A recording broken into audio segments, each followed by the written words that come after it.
자, 오늘 우리 읽었던 반석 위에 세운 집이라고 하는 그런 주제로 같이 은혜를 나누고자 합니다. 우리 예수님께서는 그 집은 무너지는 집이 있고 무너지지 않는 집이 있다라는 거죠. 우리 사람의 인생도 무너지는 사람이 결국 있고 끝까지 무너지지 않는 사람이 있다라는 겁니다. 그러면 무너지지 않는 삶을 살아가기 위해서는 어떤 삶을 살아가야 할 것인가? 그 세 가지 말씀이 오늘 여기 성경에 기록이 되어 있는데, 우리 예수님은 오늘 여기 첫 번째로 사람 중에 세 사람 중에 한 사람은 세 종류가 사람이 있는데 그 중에 한 사람은 주여 주여만 하고 하나님을 이용하고 하나님하고 아무런 상관이 없는 삶을 살아가는 사람들이 세상에는 존재한다라는 거예요. 요즘에 우리나라에 이단 사이비들이 많이 있잖아요. 주여 주여 하지만 주님하고는 아무런 상관없는 삶을 살아가는 사람들. 입술로는 주님을 향해서 주님이라고 부르지만 사실은 자기들이 교주 행세를 하고 인생을 살아가는 사람들이 세상에 많이 있다는 겁니다. 자, 그런 사람들을 가리켜서 우리 주님은 주여 주여 하는 사람들, 이 사람들은 하나님하고 아무런 상관이 없는 삶을 살아가는 사람들이라고 성경에 가르쳐주고 있고, 결국 그런 사람들은 하나님께서 그들을 만났을 때에 내가 너희들을 도무지 알지 못한다. 그들이 죽어서 하나님 나라에 왔을 때에 내가 너희들을 도무지 알지 못하고 너희들은 지옥에 가라고 하나님께서 그들에게 지옥불로 밀어 넣으신다라는 겁니다. 자, 그런 종류의 사람들. 자, 우리 성경을 한번 읽어 보시겠습니다. 21절, 22절, 23절 읽어봅니다. 시작.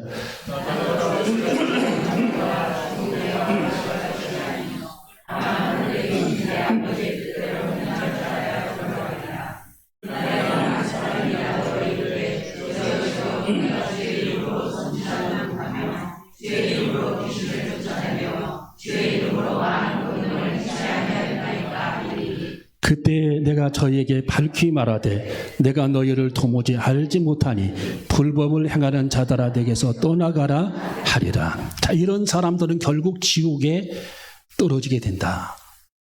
그러니까 입술로는 예수 그리스도를 외치지만 하나님의 뜻을 전혀 행하지 않고 예수님하고 정반대 방향으로 인생을 살아가는 사람들을 의미하는 그런 대목입니다.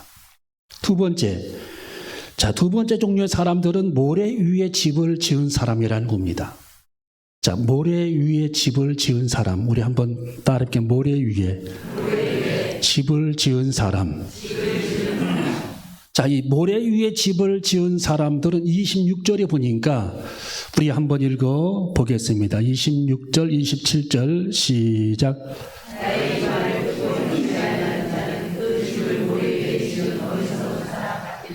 비가 내리고 장수가 나고 바람이 불어 그 집에 부딪힘에 무너져 그 무너짐이 심하니라. 아멘. 이 사람들은 두 번째 종류의 사람들은 하나님의 말씀을 듣고만 하고 실천이 없는 사람들. 그러니까 하나님의 말씀을 듣는 것에는 익숙하지만 전혀 하나님의 말씀을 실천하지 않는 사람들을 의미하는 겁니다. 모래 위에 집을 지은 사람들. 그래서 우리 주님은 지혜로운 사람이, 성도 중에는 지혜로운 사람이 있고 지혜가 없는 사람이 있는데 지혜가 없는 사람은 모래 위에 집을 짓는 사람이라는 거예요. 이 모래 위에 집을 짓는 사람들의 특징은 뭐냐? 실천력이 전혀 없다. 실천력. 하나님의 말씀을 듣고 실천을 해야 되는데 실천력이 전혀 없는 사람들은 결국에 그의 신앙이 무너져 내린다라는 겁니다. 실천의 관건이 실천력의 관건이라는 거예요. practice of gospel. 실천력이 우리 인생의 가장 중요한 관건이다. 그래서 하나님의 말씀을 실천하는 사람은 승승장구하고 하나님께서 그들을 구원해 주시고 영생을 얻게 해주시는데 하나님 말씀을 실천하지 못하는 사람은 결국 그의 신앙이 조그마한 어려움을 견디지 못하고 환난을 견디지 못하게 될 때에 그들의 신앙이 무너져 내린다라는 거예요. 여러분, 실천이라는 게 뭐죠? 하나님의 말씀을 내가 실천할 때에 하나님께서 그 실천을 통해서 영광을 받으시는 것입니다. 실천을 통해서. 그래서 우리 예수님께서도 무화과 나무를 저주하신 그 이유도 열매가 없었기 때문이에요. 열매. 여러분, 좋은 나무는 열매를 보고 아는 겁니다. 열매. 열매가 없는 나무는 아무리 줄기가 좋고 잎사귀가 좋아도 그 나무는 결국 도끼로 잘라낸다라는 거예요. 왜? 열매가 없으니까. 여러분, 성도들의 신앙의 열매는 실천력입니다. 실천력, 액션, 프랙티스, 실천력. 이 실천력이 없으면 우리들의 신앙은 아무것도 아니라는 거예요. 여러분, 우리는 예배를 실천해야 할 줄로 믿습니다. 하나님의 계명을 실천해야 할 줄로 믿습니다. 안식일을 실천해야 할 줄로 믿습니다. 기도를 실천해야 할 줄로 믿습니다. 하나님의 뜻에 순종하고 실천해야 할 줄로 믿습니다. 이 하나님의 뜻에 순종하고 실천할 때 하나님께서 영광을 받으시는 거지, 실천의 열매가 없으면 그 사람은 껍데기에 불과하다. 결국 신앙이 무너져 내린다라는 겁니다. 여러분, 실천이 없다라는 얘기는 뭡니까? 자기 자신을 날마다 속인다라는 거거든요. 속인다. 예 하고서 듣지를 않는 겁니다. 여러분, 자녀들도 예 하고 듣지 않는 자녀들이 있죠? 성도들도 자꾸 예 하면서도 하나님 말씀하고는 전혀 상관이 없는 삶을 살아가는 사람들이 세상에는 많이 존재하는 거예요. 실천력이 없는 겁니다. 실천력. 그래서 오늘 이게 성경의 세 번째로 반석 위에 세운 집이 있는데, 자, 이 반석 위에 세운 집은 뭐냐면은 하나님 말씀을 듣고 그대로 그 복음을 실천하는 사람들을 가리키는 것입니다. 여러분, 하나님 말씀의 복음을 듣고 실천해야 할 줄로 믿습니다. 여러분, 다윗이 죽기 바로 직전에 자기 아들 솔로몬을 불러드립니다. 솔로몬을 불러들이면서 솔로몬에게 유언을 하는데 첫 번째 유언의 내용이 뭐냐? 너는 하나님의 뜻에 순종하는 대장부가 되라라고 했어요. 자, 우리 한번 따라해볼게요. 하나님의 뜻에 순종하는 대장부가 되어라. 그러니까 용기 있는 신앙인, 지금으로 표현하면 용기 있는 그리스도인, 용기 있는 그리스도인, 하나님 말씀을 실천하는 그리스도인, 그런 용기 있는 그런 그리스도인이 되고 용기 있는 하나님의 사람이 되라는 그런 의미로 이 다윗이 그의 아들 솔로몬에게 유언할 때에 너는 대장부가 되라. 용기를 가진 하나님의 사람이 되라는 거죠. 여러분, 이 다윗은 자기가 용기가 없으면서 그의 아들에게만 용기를 가져라 한 것이 아닙니다. 여러분, 다윗은 엘라 골짜기에서 블레셋과의 전쟁이 벌어졌을 때에 자기들의 이스라엘의 군인들이 다 진을 치고 창을 들고 일촉즉발의 그런 상황에서 저쪽 블레셋 진영의 적군 골리앗이 아침에 나와 항우를 벌이면서 배틀자 같은 그런 창을 휘둘러대면서 이스라엘을 협박하고 하나님을 모욕했을 때에 그 앞에 호롤단심으로 나갔던 사람이 바로 다윗이라고 하는 청년이었습니다. 용기의 사람이었다라는 거예요. 용기의 사람. 여러분, 우리들 인생을 살아갈 때 용기가 없으면 아무런 일도 해낼 수가 없는 겁니다. 그냥 무기력하게 인생을 살 뿐이에요.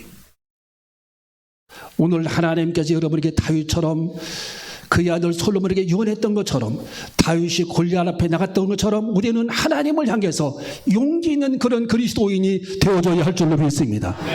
우리의 현실을 여러분이 낭망하지 말고 용기를 가지시기를 바랍니다. 여러분의 삶의 미래를 절망하지 말고 하나님이 내게 주시는 그 힘을 공급받아 용기 있는 그런 그리스도인이 되어줘야 할 줄로 믿습니다.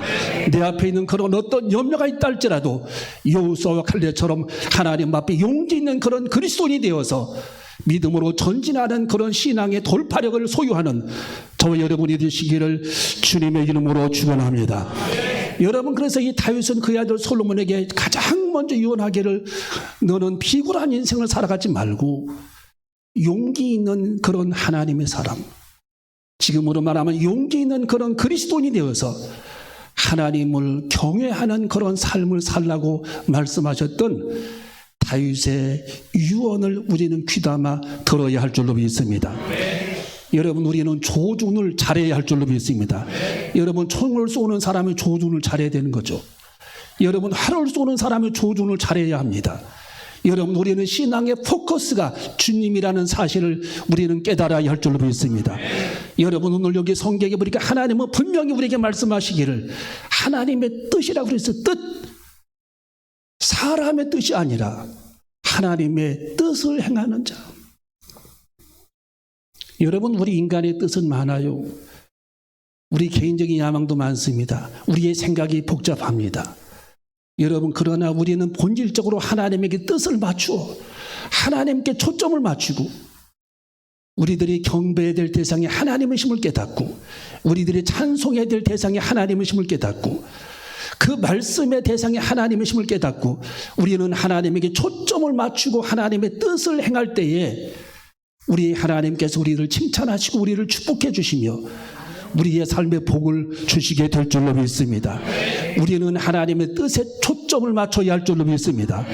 그래서 우리가 하나님의 뜻에 초점을 맞추고 실천할 때에 그의 신앙은 결국 무너져 내리지 아니하고 끝까지 견디면서 승승장구하게 되는 하나님의 축복을 만나게 되는, 하나님께 복을 받게 되는 저와 여러분이 되어줘야 할 줄로 믿습니다. 여러분, 이 세상을 둘러보세요. 하나님에게 초점을 맞춘 국가들을 하나님께서 그들을 굶주리지 않게 합니다. 노르웨이 92%가 기독교인들이에요.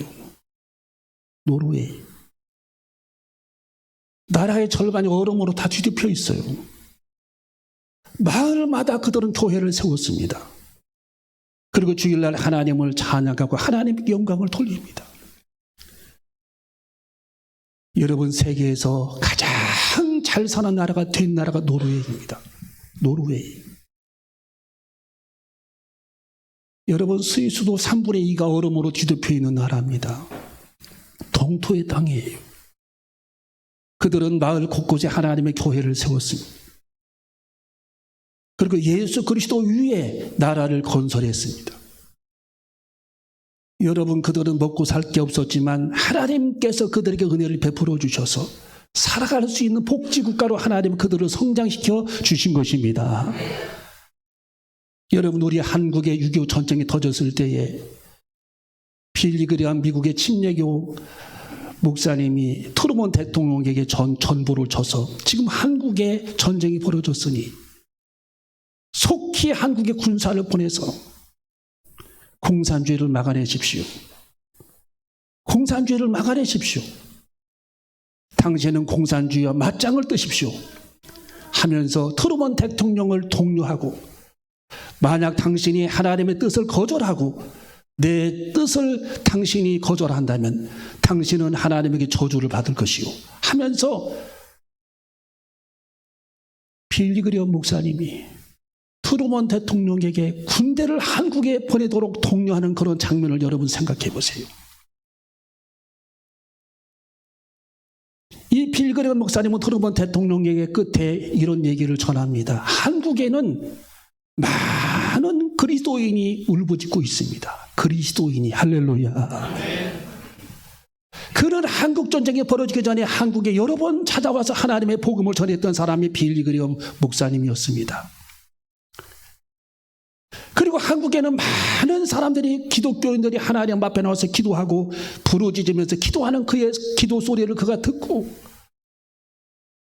미국 대통령들이 가장 존경했던 빌리 그레엄 목사님의 말을 트루먼 대통령 뿌리치지 못하고 일주일 만에 스미스 부대를 미국의 부산 앞바다에 가장 먼저 파견하는 결단을 그들이 내리게 되는 것입니다.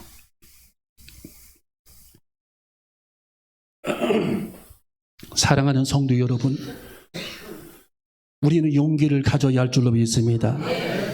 우리 앞에 당면한 문제에 근심하지 말고, 내 앞에 있는 근심에 염려하지 말고, 우리 앞에 있는 산과 같은 그런 문제에 근심하지 말고, 내가 하나님을 신뢰하고 하나님을 의지하는 그런 믿음을 가지고 용기 백배하여 그 문제들을 돌파해 나가는 저와 여러분이 되시기를 주님의 이름으로 축원합니다. 여러분, 우리는 반석 위에 집을 세우는 지혜로운 사람이 되어줘야 할 줄로 믿습니다. 우리 예수님께서는 이렇게 성경에 말씀해주고 있습니다. 자, 우리 24절 25절 결론적으로 말씀을 합니다. 24절 25절 시작.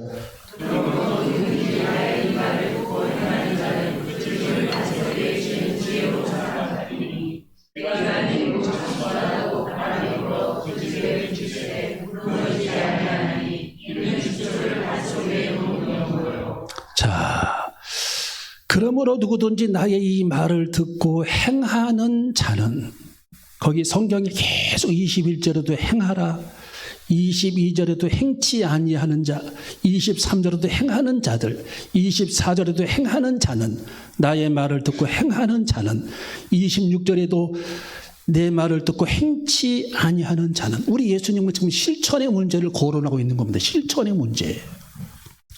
여러분, 우리는 실천해야 할 줄로 믿습니다. 여러분은 왜 아브라함이 하나님의 그를 축복했습니까?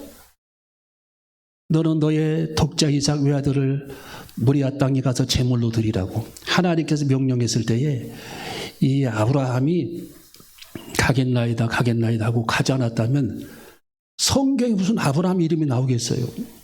예. 아브라함이 어떻게 믿음의 조상이 됐겠습니까? 성경에 가장 믿음이 좋은 믿음의 조상이 아브라함인데 어떻게 아브라함이 성경에 등장했겠어요? 여러분, 아브라함은 하나님께서 그토록 어려운 문제를 요청했을 때에 그는 망설이지 않고 순종했던 사람이 아브라함입니다. 할렐루야. 여러분, 우리는 아브라함의 결단을 배워야 할 줄로 믿습니다. 아브라함의 순종을 배워야 할 줄로 믿습니다. 그의 하나님 말씀을 절대적으로 믿고 순종하는 그런 믿음을 우리는 배워야 할 줄로 믿습니다. 실천력을 배워야 할 줄로 믿습니다. 이 아브라함의 결단과 순종과 실천력을 가지고 하나님은 그를 높이 평가했습니다. 하나님은 아브라함을 높이 평가해서 창세기 22장에 보니까 너의 아들을 내게 드리는 문제, 아낌없이 독생자를 내게 드렸으니 내가 내게 복을 주고 천한 만민이 너로 말미암아 복을 받을 것이요, 너를 축복하는 자가 너를 축복할 것이고 너를 저주하는 자를 내가 저주하리라. 하나님께서 말의 성경에 기록할 수 없는 그런 놀라운 그런 축복, 그 축복은 아브라함의 그 실천력을 통해 나왔다는 사실을 깨닫고 우리는 하나님의 복음에 실천하고 순종하는 삶을 살아가야 할 줄로 믿습니다. 여러분, 하나님의 복음을 듣고 실천해야 할 줄로 믿습니다. 여러분, 예수님은 하나님께 기도하면서 십자가를 지는 문제를 가지고 우리 예수님이 골고다 산상에서 기도하셨습니다. 하나님이 우리 예수님에게 모종의 사인을 주셨고 응답을 주셨는데 십자가를 져야 한다. 여러분, 우리 예수님은 십자가를 지시기 위해 하나님께 응답을 받고 망설이지 않고 예루살렘을 향해 길을 걸어갔듯이 분이 예수님입니다. 실천력입니다. 실천력. 예. 여러분, 우리 예수님이 그 길로 가지 아니하셨더라, 십자가를 회피하셨더라, 그러면 우리 예수님을 믿을 사람이 누가 있습니까? 여러분, 우리 예수님은 자기 몸을 찢는 그런 사건, 처절한 십자가의 사건, 자기 손등에 못을 박아야 하는 그런 사건, 자기 발등에 대못이 지나가야 하는 그런 사건, 채찍에 맞아야 하는 그런 사건, 우리 예수님은 회피하지 아니하시고 실천하시기 때문에 천하 만민이 예수 그리스도를 향해 경배하고 우리 예수 그리스도를 높이며 온 세계 열방이 우리 예수 그리스도를 찬양하며 하나님께 영광 돌리던 그런 축복의 비결이 우리 예수님의 실천력에 있다라는 사실을 깨달아야 할 줄로 믿습니다. 여러분, 우리는 실천해야 할 줄로 믿습니다. 하나님 말씀에 순종해야 합니다. 하나님의 복음을 듣고 실천하는 그리스도인이 되어줘야 할 줄로 믿습니다. 여러분, 성 베네딕토 성자는 유럽의 수도원의 창시자죠. 우리나라는 기도원이 있는데 유럽에는 수도원이 많아요. 이 성 베네딕토 교본집에 보면은 이 성 베네딕토가 최초의 수도원을 만들었는데, 지금의 기도원들을 만들었는데, 많은 사람들이, 그 수사들이, 수도원에 오는 그런 기도하는 그런 수사들이 수도원에 밀려옵니다. 이 성 베네딕토는 수사들이 지켜야 할 교본을 책으로 만들어가지고 그들에게 주면서 노동해야 할 것, 그리고 기도 시간에는 기도해야 할 것, 성경 보는 시간에는 성경 봐야 할 것, 이런 시간들을 쫙쫙쫙 계획표를 짜서 정해서 하루 일과표를 만들어서 그 일을 진행시켰습니다. 그런데 기도하는 그런 기도 시간에 이 수사들이 방에서 나오지 않는 그런 수사들이 있는 겁니다. 11시에 기도하자 그러면은 1시간은 꾸물거리는 거예요. 꾸물거려. 예. 옷 입는데 그렇게 오래 걸리고. 예. 애기들 공부하라 그러면은 볼펜 만지작거리면서 그거 조립하는데 1시간 잡아먹는 애들 있잖아요. 공부를 언제 한대? 그 수사들이 계속 꼼지락 하는 시간이 1시간 반입니다. 이 성 베네딕토가 꾸물거리지 말라. 하나님의 뜻이 분명해지면 그 뜻을 실천하기 위해 네 몸을 던지고 순간 이동하라고 자기 제자들에게 말씀을 전합니다.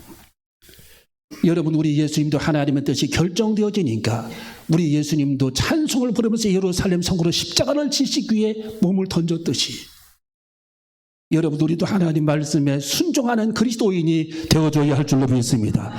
그대로 순종해야 할 줄로 믿습니다. 몸을 던져야 할 줄로 믿습니다. 시간을 낭비하지 말아야 할 줄로 믿습니다. 여러분, 그래서 지혜로운 사람은 실천하는 사람입니다. 그들의 신앙은 결코 무너지지 않는다라는 거예요. 반석 위에 세운 신앙. 여러분, 예수 그리스도 위에 여러분의 믿음을 건축하시기를 바랍니다. 여러분, 반석이 되시는 예수 그리스도 위에 여러분의 신앙을 건축하시기를 주님의 이름으로 축원합니다. 여러분, 고린도 전서 10장에 보니까 예수 그리스도는 반석이시라. 광야 반석에서 물을 내었고 하나님께서 그들에게 만나를 주셨는데 반석에서 물이 흘러넘칠 때에 이스라엘 백성들이 반석의 틈에서 물이 나오는 그 물을 마시면서 그들의 신앙을 고백하고 그들이 하나님을 찬양했는데 고린도전서 10장 1절에서 4절에 보니까 그 반석은 곧 그리스도시라. 할렐루야. 여러분, 그리스도 위에 우리의 삶을 건축하는 사람, 그리스도 위에 우리의 인생을 건축하는 사람, 예수 그리스도 위에 여러분의 삶의 미래를 건축하는 사람, 예수 그리스도 위에 여러분의 사업을 건축하는 사람, 그리스도의 말씀 위에 여러분의 삶의 모든 인생을 건축하는 사람들은 결코 무너지지 아니하리라 하시는 하나님의 놀라운 그 음성을 깨닫고 살아가는 저 여러분이 되시기를 주님의 이름으로 축원합니다. 기도하시겠습니다.